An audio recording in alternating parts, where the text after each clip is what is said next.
Hey, how's it going? This is week 12 of me watching and discussing every fall 2023 anime. In this video, I will be talking about every episode released between December 11th and December 17th. It's only like a week left until Christmas. That's wild. It's been a tradition for me to watch the Haruhi movie every year near Christmas Eve, and it's almost that time again. I gotta go out and buy some snacks to prepare soon. I had 11 episodes of seasonal anime to watch this week, but that number is going to start dwindling starting now. MF Ghost has officially ended and many more shows will follow suit next week. So, let's get after it.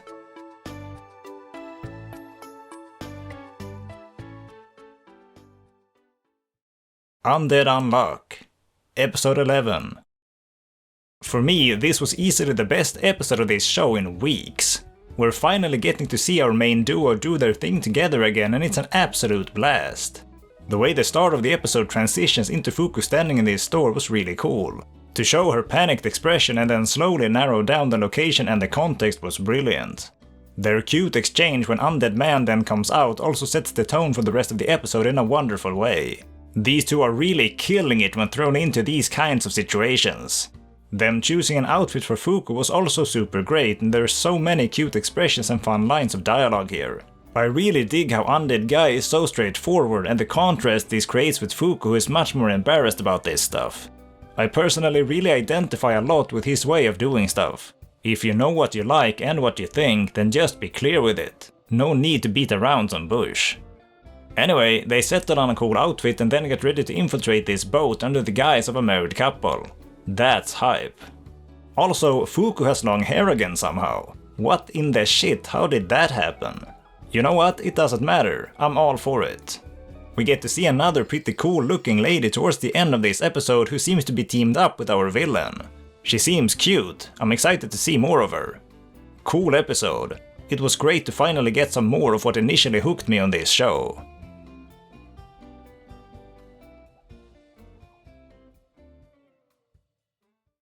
16-bit Sensation Another Layer, Episode 11. In Episode 10 of 16-bit Sensation, we were presented with a pretty interesting scenario that commented on some situations that could be a sort of reflection of where things are going in the real world.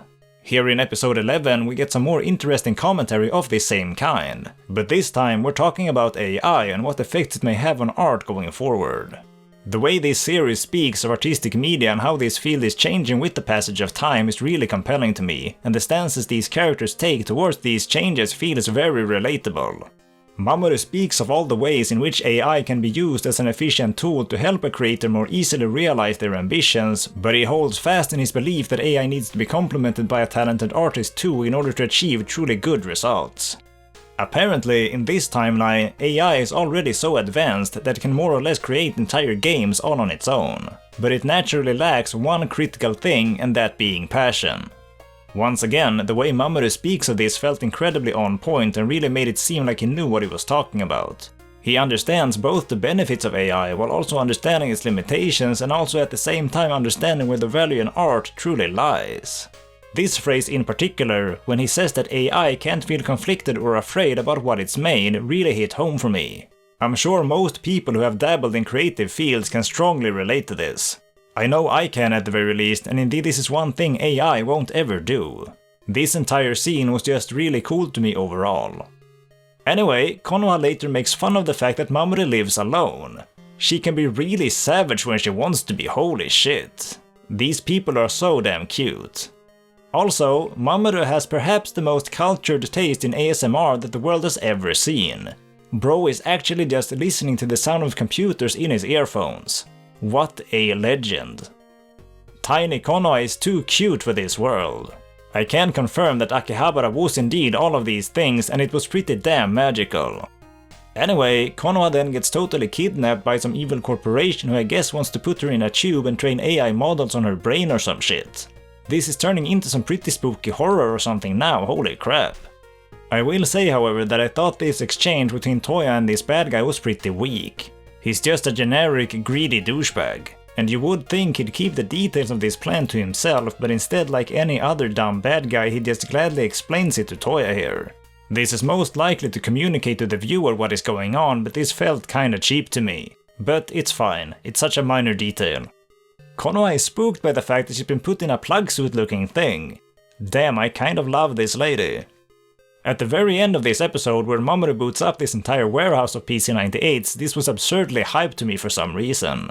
This sequence where these things come on one by one with all of their funky noises and this dramatic music in the background just really hit hard, and it's such a unique expression. Another super cool episode of this super cool show, but a part of me does kind of miss the vibe we had at the start back in the earlier time periods. But I suppose it is commendable that the scope of this show is so relatively large.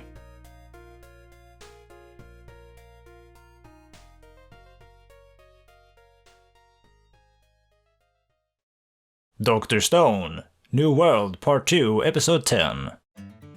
This was another awesome episode, and this show is really picking itself back up now, it seems. The montage where the villagers build this radio tower once again tapped into this cozy feeling of teamwork and progression that the show had a lot of at the start, and I was really digging it.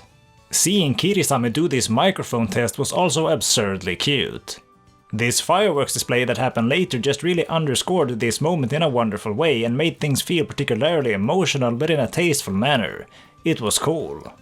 Seeing Senku as a kid was also pretty damn great, as his overly rational attitude towards these fireworks in his youth was just really damn funny.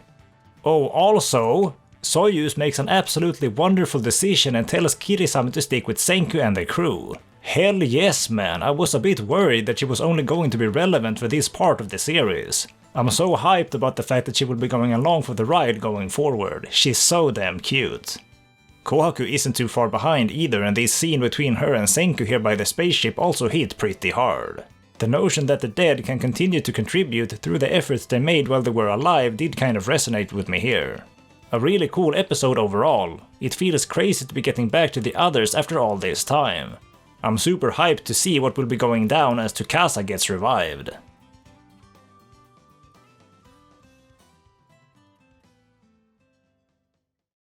Under Ninja, Episode 11. Whoa, we're actually getting some proper information here communicated in a clear and plain manner.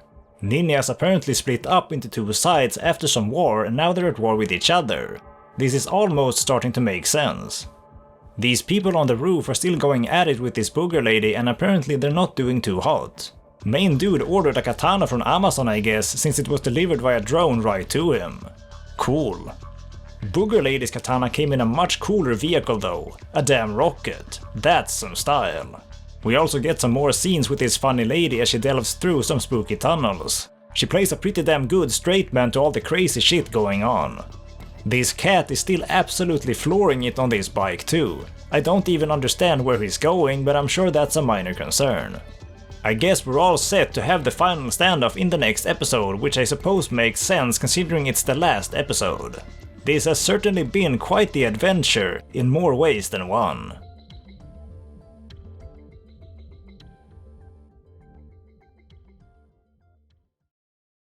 Keiken sumina kimito, keiken zero no ore ga otsukei suru hanashi, or Kimizero, Episode 11. Alright, it's Kimizero time again, and I'm joined by Emily once more. How's it going? Good. This show is really just continuing to annoy me. Just like the preview to the last episode said, we did have almost two breakups in this episode, and both of them felt incredibly cheap and just unearned. The first one was between this demon gator lady and this weird fucking loser who was introduced a few episodes ago. And like the way these two even ended up in a couple was just so out of nowhere, and like there was no emphasis, no feeling, no nothing to it. Like it felt completely irrelevant. It felt like it just happened because they wanted a weird, dramatic, sorrowful breakup that was completely unearned because there was no build up to it. Like, we had no reason to understand why these two even wanted to be with each other. It was just... I feel like they're kind of just shoehorned in to have another couple dynamic to play with. Yeah, I guess that's my idea too, that they just forced it in for the sake of having more emotional drama that doesn't work at all, because it needs to be built up more for it to actually land with any kind of impact. Yeah. The way it is now, it just seems incredibly stupid and like silly, and completely absurd. Yeah. So I don't understand the way they were thinking here. But No. whatever. Their entire dynamic, and like when he explains why, like the dude's reasoning is the most ridiculous I've ever seen. Like there is no obstacle, there is no problem. He's just making up a problem, it seems, because the show wants this to happen, and he doesn't actually have a reason, and they don't have a reason. Yeah. So I don't get it. It's just fucking stupid. And I mean, if this was indeed a problem, why did you even get involved in the first place? I don't get it. Like, why did he even get into this relationship if he knew he was gonna have exams or whatever, and this was a problem that he couldn't just put on hold? I don't know. I don't get it. I feel like it's a big lacking department with characters actually thinking things through in this show. Yeah, very, very difficult to do. And maybe that's why they can't talk to each other, because they can't even think about things for themselves. Damn, gotta be a hard life when you're like that, I guess. Whatever, man. I thought it was pretty shit. Yeah. But then we get to this other, or main couple breaking up, or almost breaking up, or whatever, and like these two, I don't even understand what Runa's problem is. Still, I still don't even understand the like base conceit of it, because it's not like she's misunderstanding something and like I understand what the problem is. It's like I don't even understand what the fundamental problem could be. I think it's like because she says something about that she doesn't want him to hate him or whatever, which is just that doesn't mean anything to me. Like that's completely vapid. I feel like from my understanding, the big issue is like because her little sister or twin sister likes him, she wants her to have what she wants. But it also like it's been hinted that that's the case, but it feels like we don't really get any proper reasoning for anything. I mean, I think that would be almost fair if this would be plainly stated that she feels bad because her sister also has feelings and she doesn't really know how to deal with the situation, but she never says that. She never even hints at that being the case. She just says nothing. She just spews out random garbage that means nothing. So I mean, I could almost sort of respect this if they would communicate it in a better way. But as it stands, they do the absolute opposite. They barely communicate at all. No. So it just seems incredibly forced to me, because the viewer does not get a good reason for why any of this is happening. No. So how am I supposed to take it seriously? Yeah.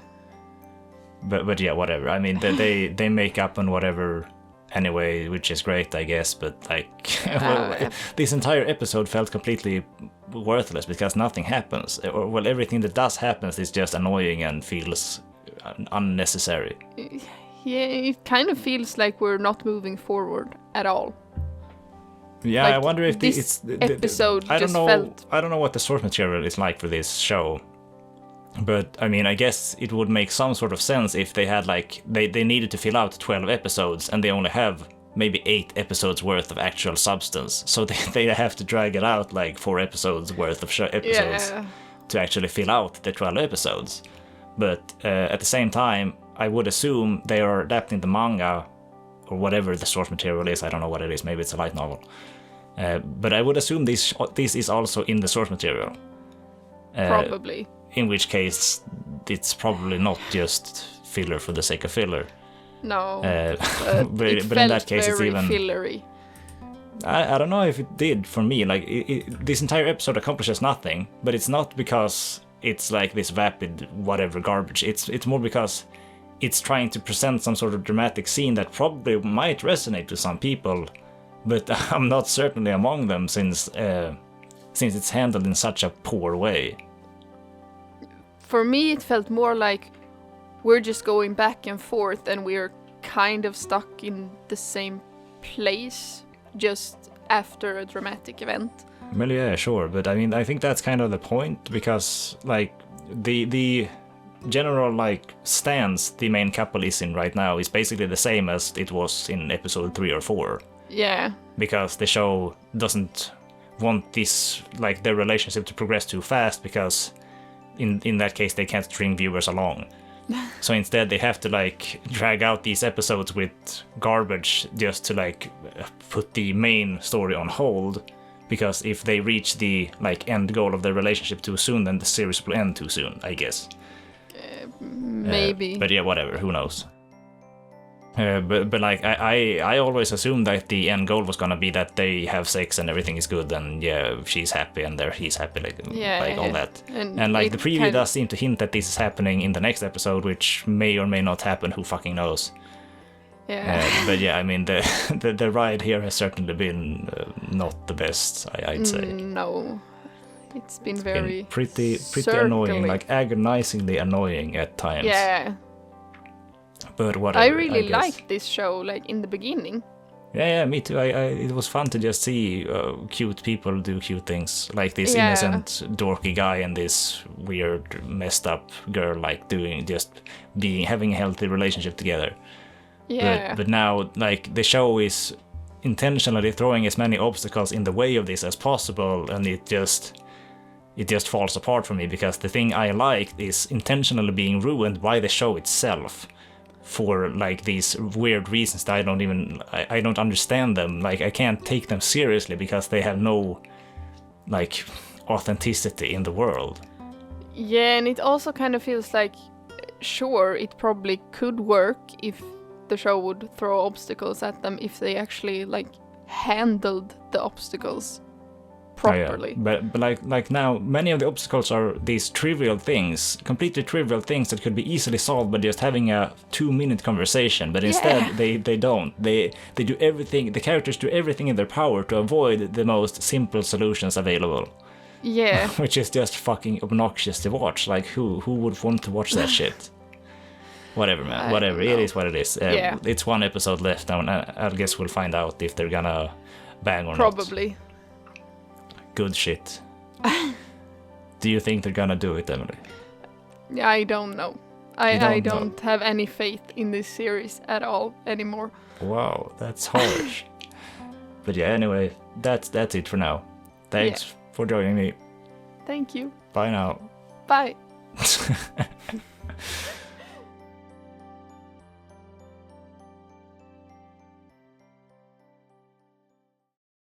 Sousou no Frieren, Episode 15. The upbeat folk music that plays as the party takes on this evil flower absolutely slaps. Especially the vocals really create a cool atmosphere and makes this scene really memorable to me.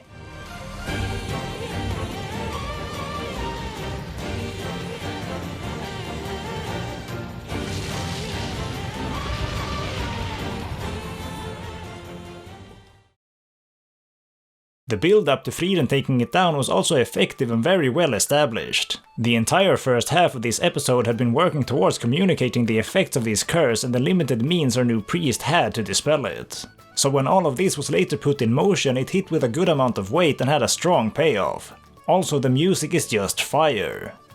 Stark is later recruited by some important dude to pretend to be his son who had died in battle. This ended up being kind of great on account of Stark having to learn etiquette and such in order to attend this party, as this conflicts with his character in an endearing way.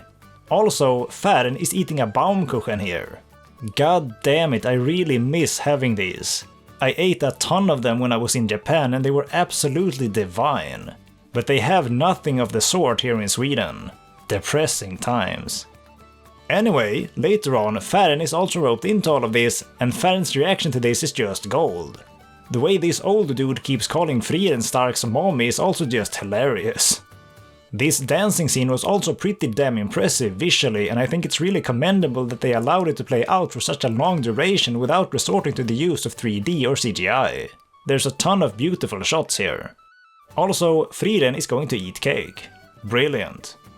Another fun episode. It's wild how they're still maintaining the same high level in the production quality even 15 episodes in.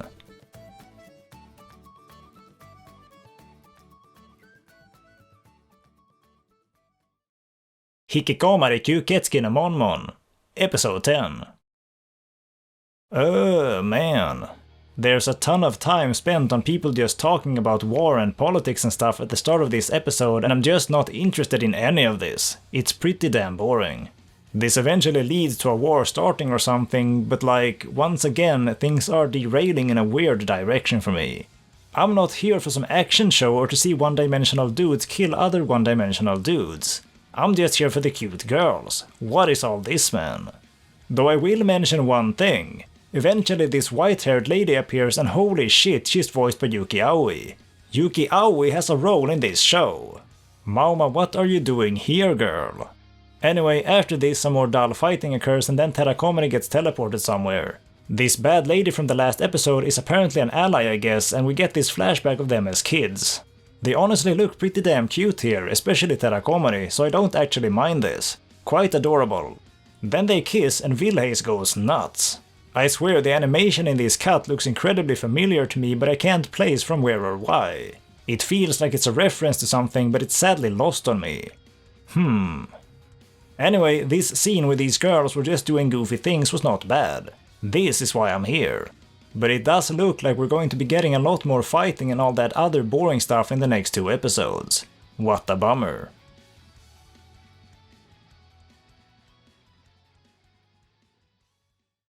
Spy Family, Season 2, Episode 11. Oh, nice. It's another completely inconsequential episode full of nothing but vapid nonsense. My favorite. I really don't know what the deal is with these episodes. Was any of this actually in the original source material? Is this filler?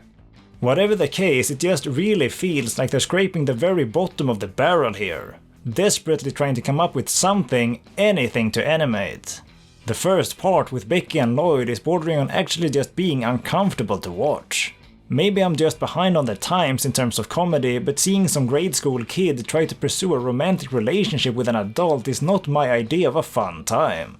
Especially not when this kid tries to be seductive and shit. At this point it's actually just messed up. And even aside from this, the dialogues, expressions and the overall setup is just asinine cringe.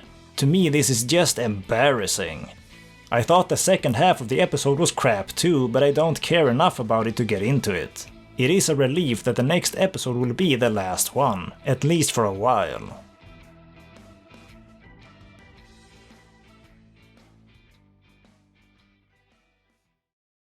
Kusuriya no Hitorigoto, Episode 11. Some serious shit is really going down in this episode. This confrontation with this Fongming person was quite intense and dramatic, but thankfully in a way that was not obnoxiously excessive. I'm still not really understanding why Mao Mao insists so much on not reporting errands like these to the relevant authority directly, however. It seems to be a common theme that Mao Mao acts disinterested in these cases and pretends to not know anything so as to not get involved. But then on the other hand, she goes alone to confront this lady about these crimes regardless, putting herself at considerable risk. It does seem like she took at least some precautions in case she would have been attacked, but this still seems like a scenario that very well could have led to her death. In this particular case, I guess her going alone was to try to strike up this arrangement where Fongming's crimes wouldn't all be known to the public, but still.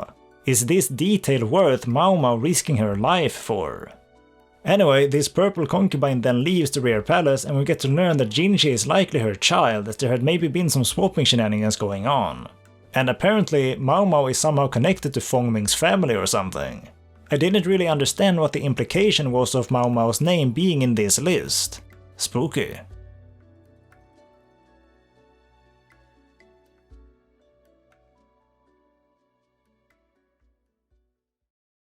Bokura no Ameiro Protocol, Episode 11. Man. I got nothing. I'm so zoned out I can barely pay attention to what I'm watching when these episodes are playing. This drama with the sister is still happening, this drama with the actor lady and her manager or whatever is still happening, this garbage between the main guy and the enemy team dude is still happening, and it's just utterly embarrassing. Hardly anything is actually developing or progressing. They're just hammering away on the same notes episode after episode, and it just makes me want to fall asleep when I'm not too busy groaning in agony. But hey, it's just one more episode and then I'm free, yeah boy. Oh, that's going to be real nice. Oh.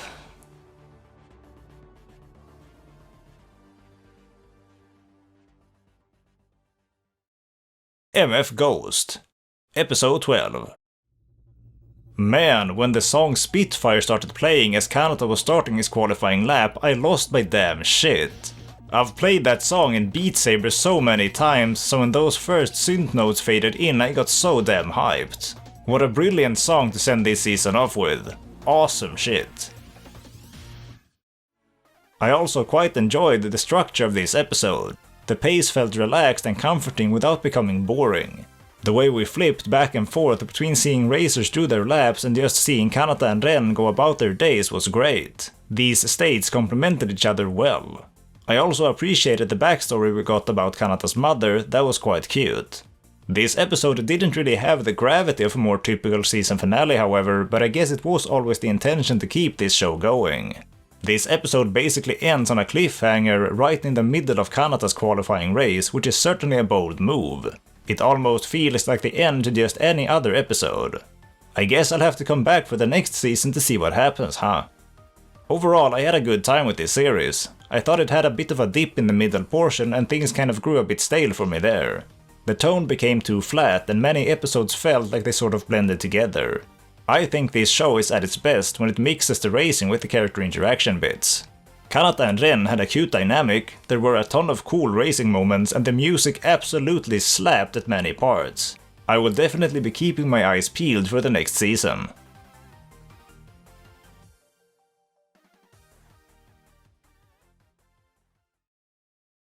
And that's all there is for now. This season is very nearly over.